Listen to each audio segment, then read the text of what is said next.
1137 del Código Civil.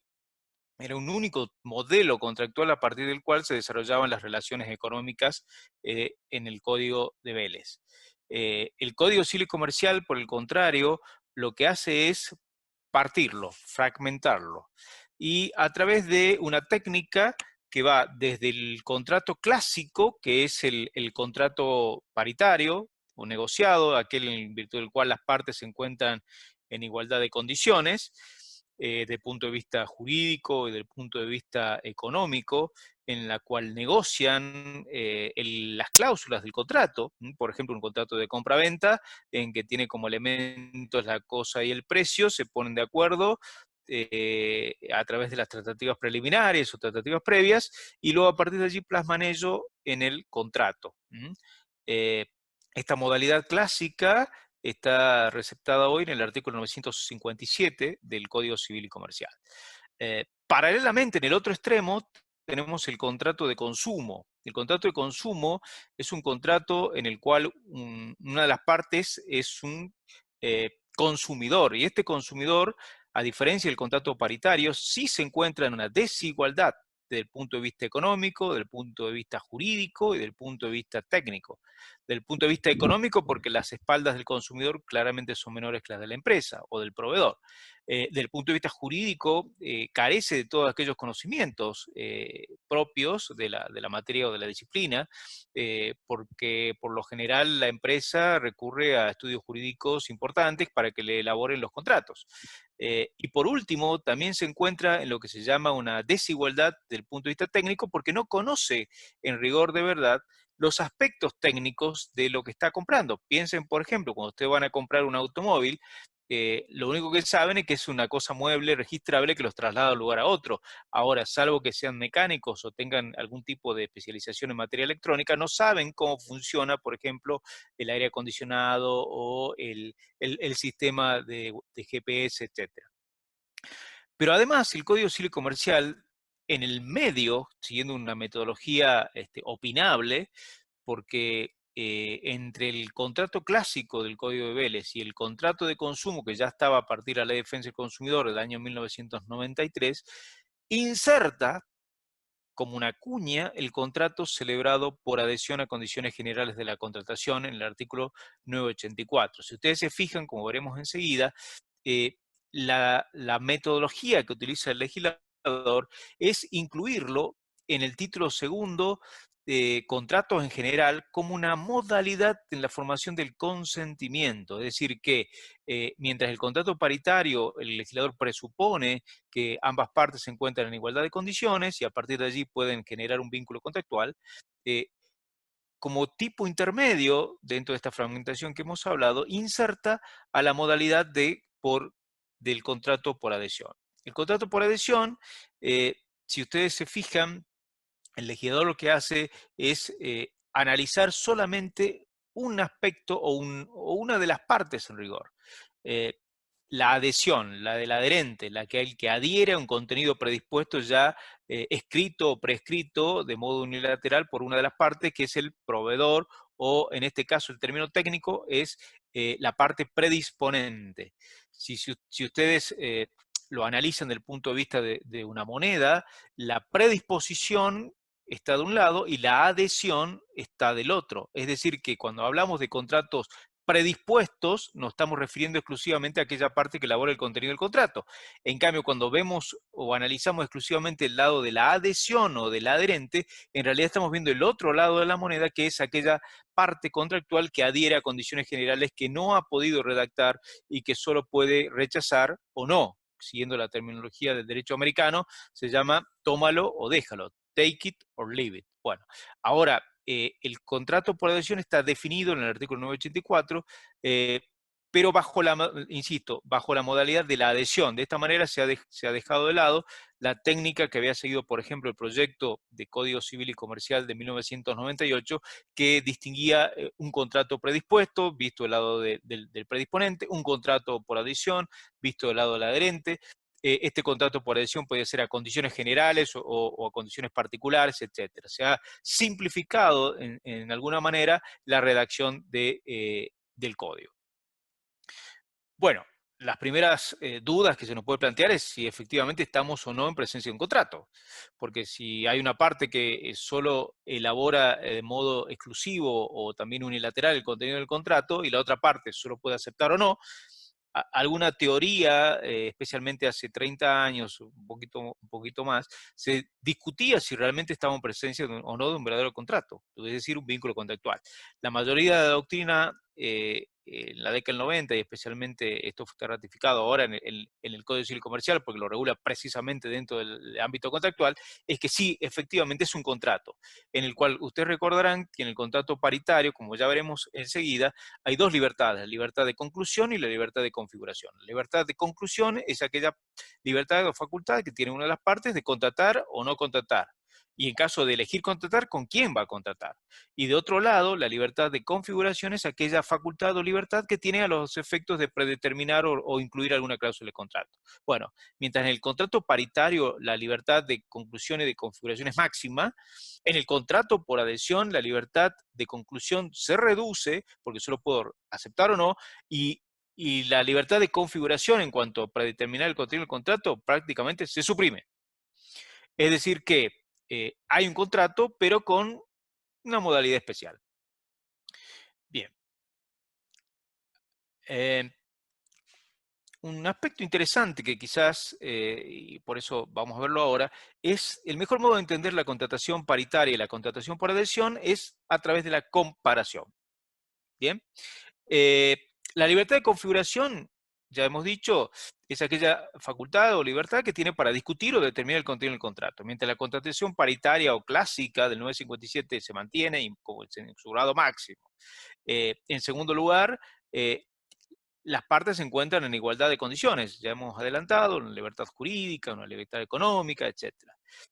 Por tanto, la interpretación del contrato es una interpretación general que no tiene particularidad alguna, siempre que se rija por los principios generales, por ejemplo, de la buena fe o del abuso del derecho. En cuarto lugar, no existe una condición monopólica. La condición monopólica es aquella posición jurídica en virtud de la cual uno de los contratantes impone sus condiciones. Y por último, al tratarse de una contratación en la cual las partes negocian el contenido del contrato y eligen con quién van a contratar, por lo general se dice que es una contratación frente a frente, cara a cara, face to face. Esa es la contratación paritaria, insisto, del artículo 957 del Código Civil y Comercial, que tiene su antecedente en el Código Civil derogado de Vélez Arfield. Por el contrario, la contratación por adhesión es todo lo contrario. Así, mientras en la contratación paritaria ambas partes redactan el contenido del contrato de común acuerdo, en la contratación por adhesión hay una sola de las partes, que es el predisponente, quien elabora exclusivamente el contenido del contrato. En segundo lugar, mientras que en la contratación paritaria había libertad e igualdad, en la contratación por adhesión no. Hay una sola de las partes que, insisto, tiene un mayor poder económico, mayor poder jurídico y eventualmente un mayor poder técnico, porque puede eh, obtener datos o conocimientos que la otra parte no tiene. En cuarto lugar, el contrato por adhesión, las cláusulas son rígidas porque solo una de las partes, que es el predisponente, redacta de modo exclusivo y unilateral el contenido del texto del contrato. De esa manera, limita o restringe la libertad de configuración de la otra parte. Pero hay una razón de ser de esta modalidad que no se las dije, pero ahora se las digo, en el sentido, ¿y por qué se utiliza la contratación por adhesión? ¿Será que una de las partes sí o sí quiere aprovecharse de la otra? Depende. Lorenzetti dice que la contratación por adhesión es una modalidad de la contratación que ha nacido en el ámbito exclusivamente empresarial o mercantil y que se hace en virtud de que de los, que a mi modo de ver, yo los denomino los mandamientos del empresario. El empresario tiene un primer mandamiento. ¿Cuál es? Ganar dinero, making money. Y el segundo mandamiento es, para ganar dinero, no tengo que parar tiempo.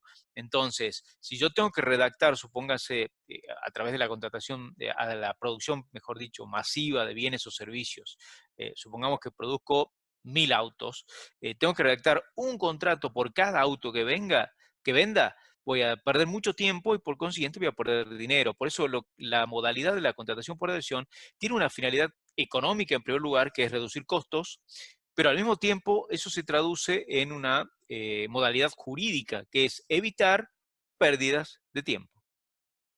Es decir, que ante la pregunta si la contratación por adhesión es buena o es mala, la respuesta debe ser depende. Entonces, como les decía, el mejor modo de entender las diferencias entre el contrato paritario y el contrato por adhesión es a través de su comparación, que es la que hemos visto hace un momento y se las dejo plasmada aquí en este cuadro comparativo. Básicamente, hay que entender que la modalidad de contratación por adhesión lo que busca es eso, no perder tiempo, no perder dinero, y a través de eso estandariza un solo modelo de contrato, y ese modelo de contrato se hace para ser utilizado en la contratación masiva, es decir, con todos aquellos que quieran celebrar contratos con la determinada empresa proveedora de bienes o servicios. Bien. Lo cual nos lleva a la terminología de las cláusulas abusivas o condiciones generales de la contratación. Sobre este tema, eh, hay dos tesis. Una tesis, por ejemplo, la de Walger, que dice que las condiciones generales son aquel conjunto de reglas abstractas e impersonales que son formuladas exclusivamente por un centro de interés, es decir, por una parte contractual, como hoy está definido en el artículo 1023 del Código Civil Comercial, y que están destinadas a integrar el contenido normativo, que es uniforme e invariable, y aquí viene el elemento especial de esta modalidad de contratación, que es destinada a un número indeterminado de contratos. Así como hay producción masiva de bienes o servicios, también hay producción masiva de contratos.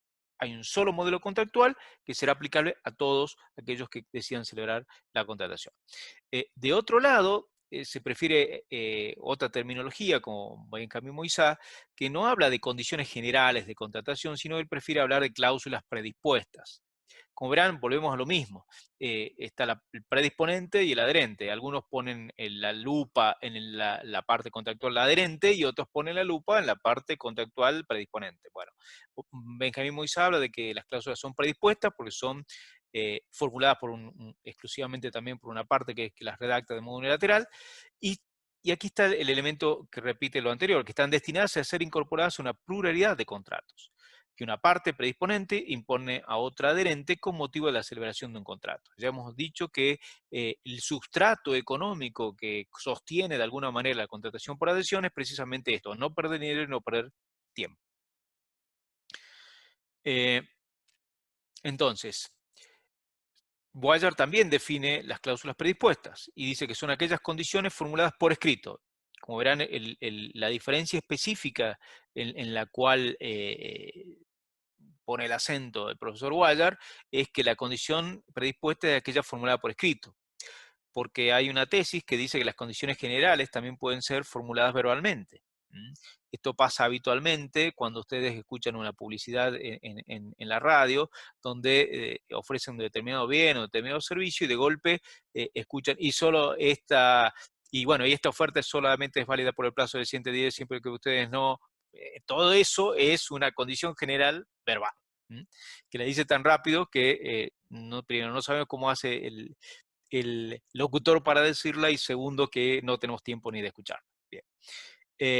Entonces, una vez definido el contrato por adhesión en el artículo 984, el legislador pasa a los requisitos. El 985 se refiere a los requisitos, pero ¿requisitos de qué? El epígrafe o la rúbrica dice requisitos solamente, un epígrafe simple, pero en realidad fíjense que deben ser requisitos de las cláusulas generales predispuestas. ¿Por qué? Porque luego dice, las cláusulas generales predispuestas deben ser comprensibles y autosuficientes.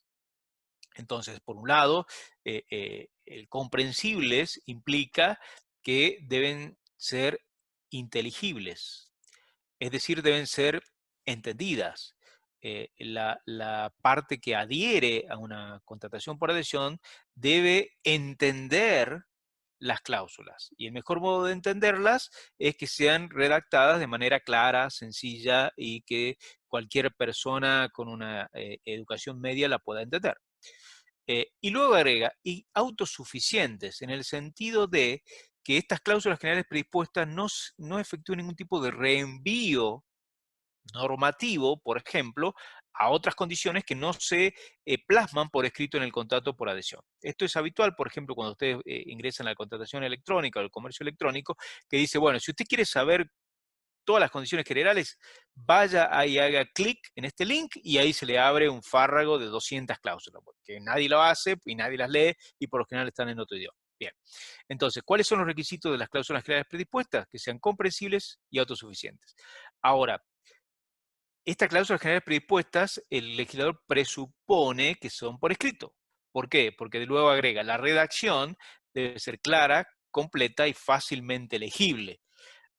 En sentido contrario, diríamos que las cláusulas generales predispuestas parecerían no receptar la modalidad verbal, en principio, porque solamente dice que la redacción, y la redacción impone un lenguaje escrito, es decir, un lenguaje de signos que nosotros podemos interpretar, que, no, que en un idioma, y por ejemplo, el idioma español o los requisitos del diccionario de la Real Academia Española, etc. Bien.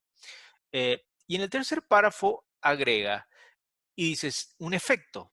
Por eso dije que el epígrafe requisito era incompleto, porque no solo establece los requisitos de las condiciones generales, sino también dice que se tendrán por no convenidas aquellas que efectúen un reenvío a textos o documentos que no se faciliten a la contraparte de modo previo a la celebración del contrato por adhesión o de modo simultáneo a la conclusión del contrato. ¿Esto qué quiere decir? Que por lo general para celebrar el contrato por adhesión o me entregan de una sola vez las condiciones generales para que yo las lea tranquilo en mi casa, por ejemplo, o bien de modo simultáneo, se receptan las dos posibilidades. Pero lo más importante es el efecto, que si no me la entregan antes o no me las entregan al mismo momento que estoy por celebrar el contrato, carecen de efecto jurídico. Por eso el epígrafe cuando dice artículo 985, punto, requisitos, tiene que decir requisito ¿de qué? De las condiciones generales de la contratación, punto, efectos para el caso de incumplimiento. Es decir, que si no se le entrega de modo simultáneo o anteriormente, se tendrán por no convenidas. Y esto es fundamental porque privan de efecto jurídico aquel contrato que no se haya cumplido expresamente con estas condiciones generales. Y luego, en el último párrafo, hace una extensión normativa, porque dice la presente disposición es aplicable también a la contratación telefónica, electrónica o similares.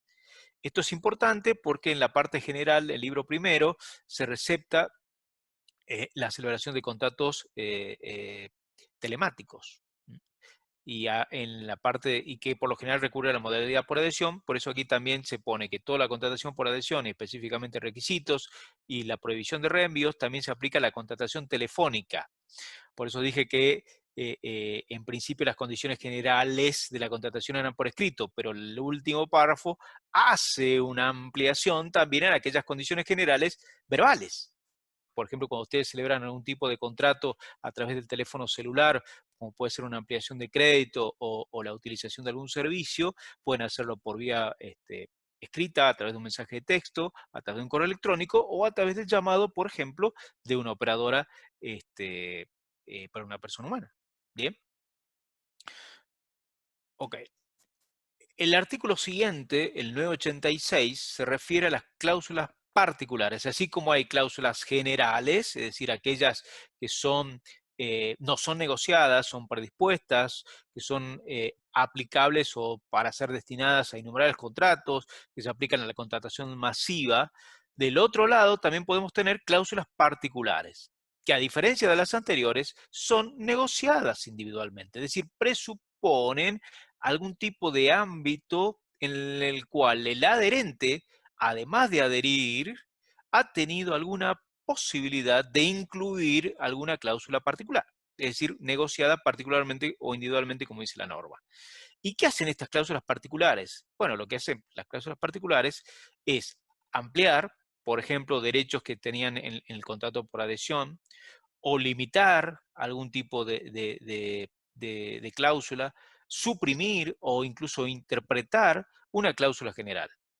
Por eso, el rasgo característico de las cláusulas particulares, como bien está puesto ahí en la filmina, es que han sido negociadas particularmente por el adherente.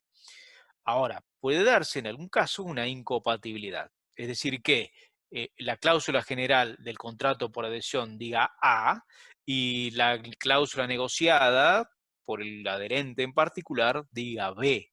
Entonces, la norma establece una solución para el caso de colisión o de contradicción. Es decir, si la cláusula general dice A y la condición particular dice B, prevalecerá la cláusula particular, porque, insisto, presupone una negociación en particular que ha podido incluir el adherente y por ende debe prevalecer sobre la cláusula general. Una vez más, el epígrafe es incompleto. Debería haber dicho, por ejemplo, definición de cláusulas particulares. O preeminencia. ¿Hay ejemplos? Sí, por supuesto. La ley 24240 de defensa del consumidor establece en el artículo 37 que también prevalecen las cláusulas particulares. Lo mismo ocurre en materia de ley de tarjeta de crédito, en la ley 25.065, donde también hace prevalecer las cláusulas particulares por sobre las generales. ¿Cuál es entonces el presupuesto? Y bueno, las cláusulas o las condiciones particulares presuponen un acuerdo expreso, y si lo presuponen es que ha habido alguna negociación en particular, y si ha habido alguna negociación en particular, claramente, por lo general, mientras el contrato por adhesión o predispuesto está, por ejemplo, hecho a máquina o en computadora o lo que sea, la condición negociada por lo general es hecha a mano. Entonces, por eso es que en caso de contradicción prevalece la condición particular por sobre la condición general. Y bueno, ya tenemos el 984 definido qué es el contrato por adhesión, las modalidades que recepta en materia de formación de consentimiento, cuáles son las condiciones, requisitos, las condiciones generales, las condiciones particulares. Acto seguido, el legislador incorpora cómo se va a interpretar esta especial modalidad de la contratación. Y esto es relevante porque a partir de la doctrina y luego de la jurisprudencia se fueron generando reglas. Reglas porque esta contratación por adhesión tenía sus particularidades, como dije al comienzo de la charla, con respecto al contrato negociado o particular. Entonces, no era lo mismo un contrato celebrado cara a cara que un contrato ya preordenado, predispuesto, preredactado por una de las partes, en la cual una de las partes predisponente tiene mayor poder de negociación y por lo general cuando una parte tiene mayor poder de negociación lo que hace es poner mayores derechos para su lado y mayores obligaciones para el otro. Por eso es que el código incorpora eh, algunas reglas que ya estaban contenidas, por ejemplo, en la ley de defensa del consumidor, y habla, por ejemplo, de las cláusulas ambiguas. Y dice que las cláusulas ambiguas, predispuestas por una de las partes, se interpretan en sentido contrario a la parte predisponente. Recepta el viejo principio de contraproferente. Es decir, que la interpretación de las cláusulas predispuestas es en contra de la parte que las escribió. ¿Por qué? Primero, el epígrafe es simple, dice interpretación. ¿Interpretación de qué? De las cláusulas ambiguas. Bien. ¿Qué son las cláusulas ambiguas? Las cláusulas ambiguas son aquellas que permiten dos o más sentidos, dos o más interpretaciones. Entonces, por contraposición a la cláusula clara, la cláusula que es clara, cristalina, es aquella que claramente ustedes pueden interpretar lo que dice. La cláusula es ambigua cuando admite varias o bifurcaciones de interpretación. Entonces, si la cláusula es ambigua en cuanto admite varias interpretaciones, la sanción que impone el código se interpreta en contra de la parte que la escribió. Bien. Entonces, ¿por qué? Porque la interpretación del contrato por adhesión, como dijimos, tiene sus reglas particulares. Una de ellas, la primera, la que acabamos de ver, la interpretación contra el predisponente. Indubio contra stipulatorem, decíamos en latín, decir ante la duda, en contra de quien la escribió, o contra proferentem.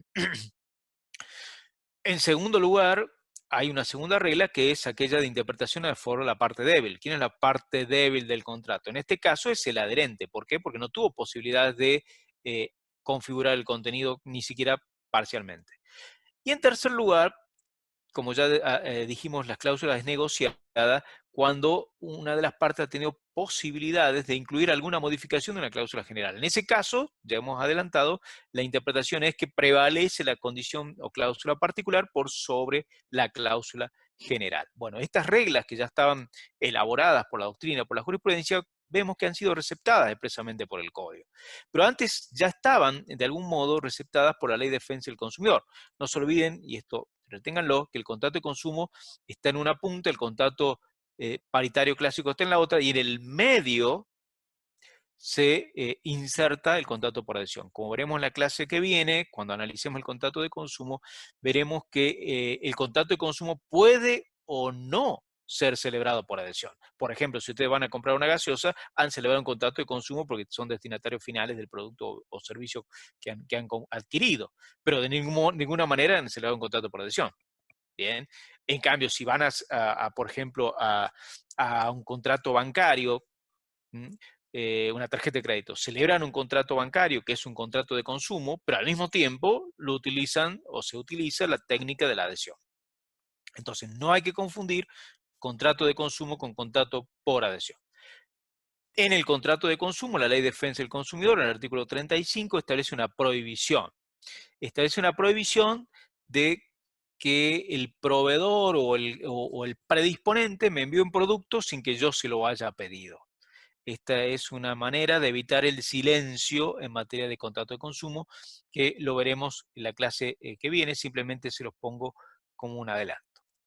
Bien, el 988, volviendo al Código Civil y Comercial, establece cláusulas abusivas. Como les adelanté, el sustrato que tiene el contrato por adhesión es precisamente que una de las partes predispone o redacta de modo unilateral el contenido del contrato. Bueno, ¿y qué hace cuando lo redacta? Y se toma todos los derechos y pone del otro lado todas las obligaciones. Por eso, para evitar esa situación, el código recepta un elenco de normas que se caracterizan por ser abiertos.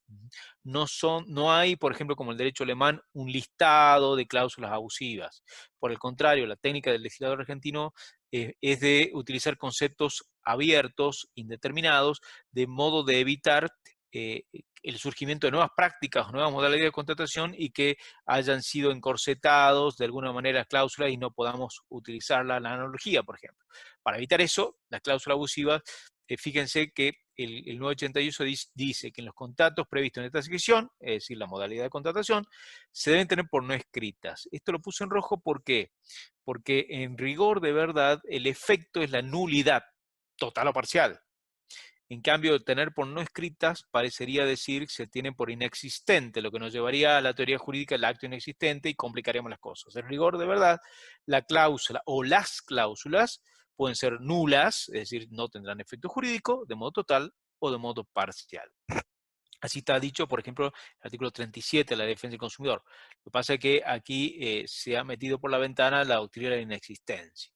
Bueno, el 988 tiene tres incisos. El inciso A dice que las cláusulas que denaturalizan las obligaciones del predisponente, es decir, cuando el predisponente, por ejemplo, tenía, qué sé yo, que entregar un producto y si ese producto no llegaba, no tenía responsabilidad. Eso es desnaturalizar una obligación del predisponente, porque el predisponente se obliga a entregar un producto y el adherente a pagar el precio. ¿Cómo voy a pagar el precio sobre algo que no recibí? Bien.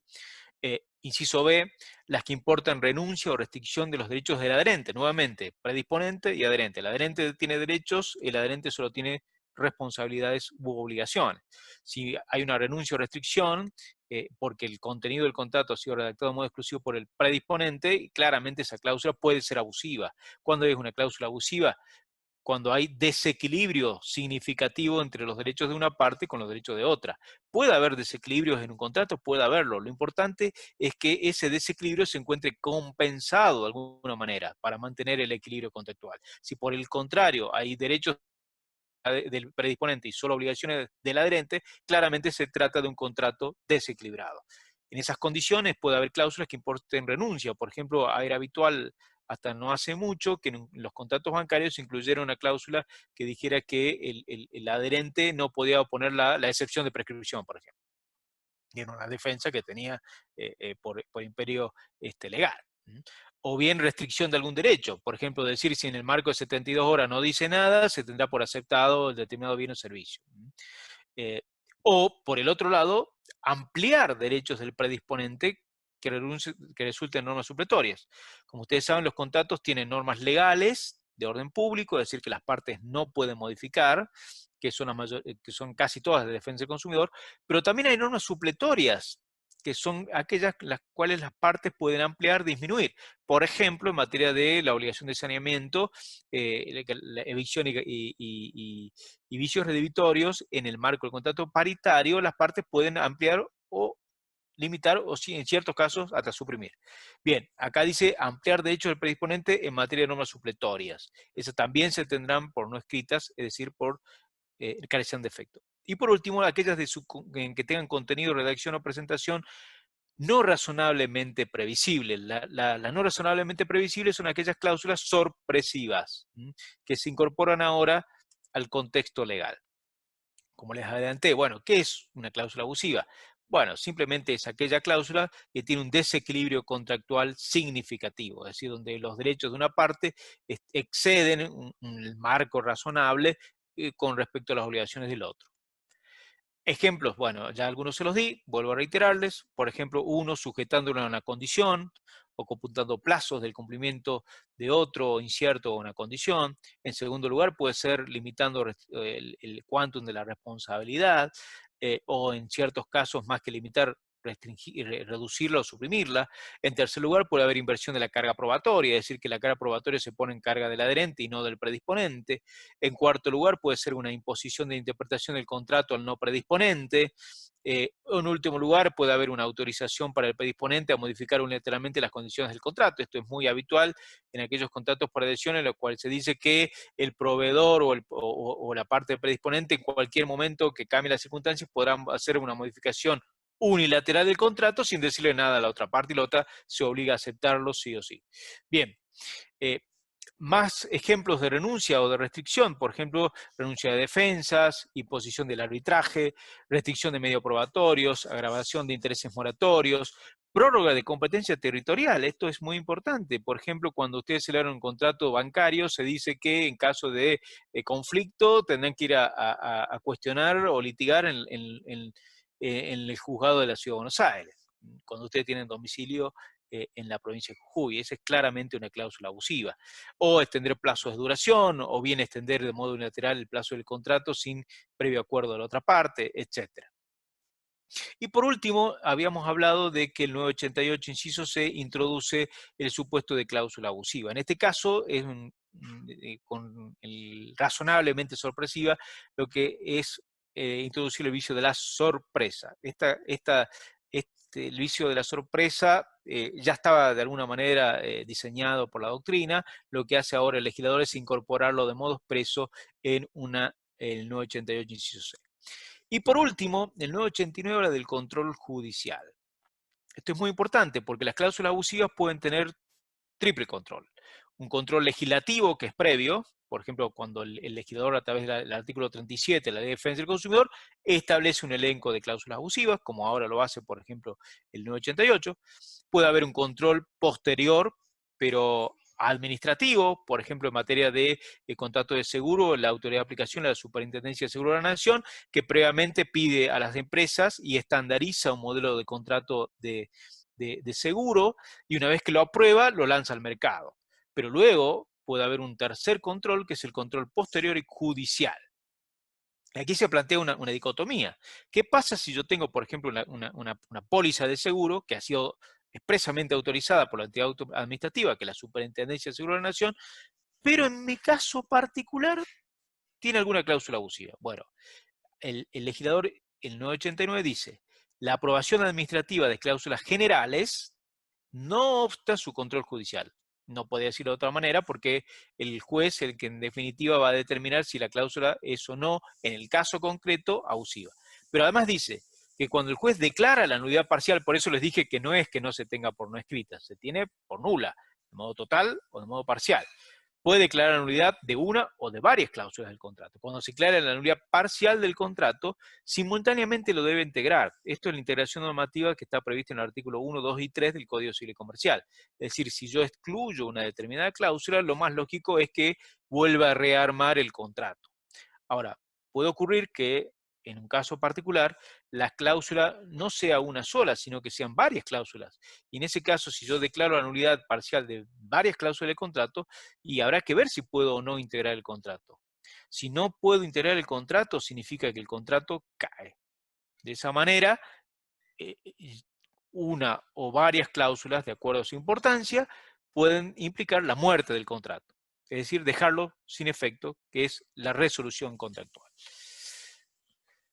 Bueno, lo que es adelante, entonces los controles de las cláusulas pueden ser en tres tipos, dependiendo quién lo realice y el momento que se efectivice. Así tenemos el control previo y administrativo, por ejemplo, de la autoridad de aplicación.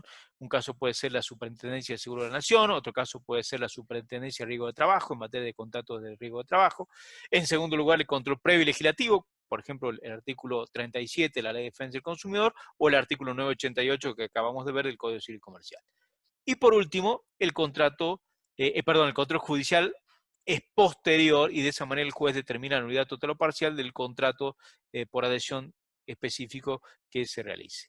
Y con esto cerramos la sección relativa a la modalidad de contratación por adhesión.